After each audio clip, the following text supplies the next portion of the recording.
crois pas que ça a été fait dans cette première étude. D'autres questions?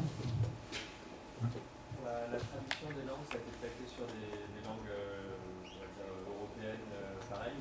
La même question avec le chinois, le japonais. Non, là je crois qu'en l'occurrence ça a été fait sur d'autres langues, notamment le turc qui est une langue agglomérative. Je sais pas si on dit agglutinative. Agglutinative.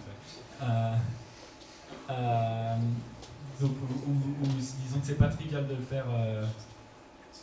Je sais pas exactement comment ils ont fait s'ils ont fait une étape de pré-processing pour faire une segmentation. Là, en l'occurrence, dans ce dataset-là, j'ai que des langues européennes, enfin pour ces benchmarks-là. Par contre, ce qu'on peut remarquer, c'est que quand on passe de l'anglais à une langue, les réseaux de neurones sont très performants. Par contre, par rapport au modèle traditionnel Statistical Machine Translation, qui compte beaucoup de n-grammes et des trucs comme ça, les réseaux de neurones tels que je les ai présentés ici sont beaucoup moins performants relativement au modèle classique quand on passe d'une autre langue vers l'anglais.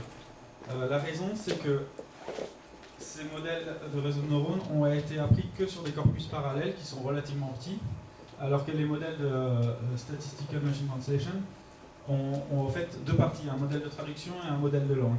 Et le modèle de langue a été entraîné sur de l'anglais qui a un énorme corpus non supervisé, ce qui n'a pas été fait dans le cas du Neural MT en dessous. Donc c'est pour ça qu'il est défavorisé entre guillemets.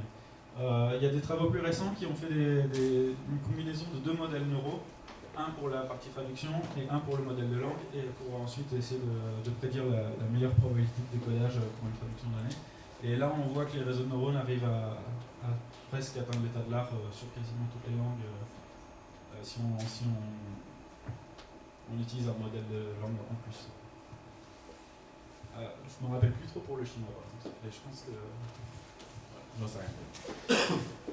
Pour les tâches Babi, en fait, c'est un modèle qui est entraîné pour chacune des tâches, ou c'est un même modèle qui résout toutes les tâches Je crois que jusqu'à présent, tous les papiers qui ont été publiés là-dessus faisaient un modèle par tâche. Je sais que Richard Socher, donc la Deep Learning Common School, quelqu'un lui a posé la question et ils ont dit qu'ils avaient essayé de faire un seul modèle unique, mais la qualité des prédictions était quand même bien inférieure en ayant un modèle unique. Mais leur but à terme, c'est de faire ça, c'est de faire un modèle unique qui fait toutes les tâches baby, mais qui fait aussi d'autres choses, des tâches de traduction, des tâches de question answering, d'avoir un modèle un peu comme chez Retech. Je pense qu'il y a plus d'une start-up qui a cette idée en tête.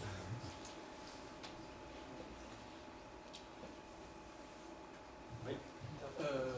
Tu parlais de pourcentage aux alentours de 56% qui est là, tout ça.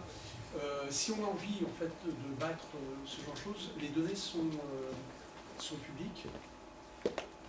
Donc sur le dataset du Daily Mirror et de CNN, Ouais. donc Google là ils ont fait leur truc en utilisant l'index privé de Google. Donc pour des questions de copyright ils n'ont pas le droit de redistribuer ces données là parce qu'elles ne leur appartiennent pas.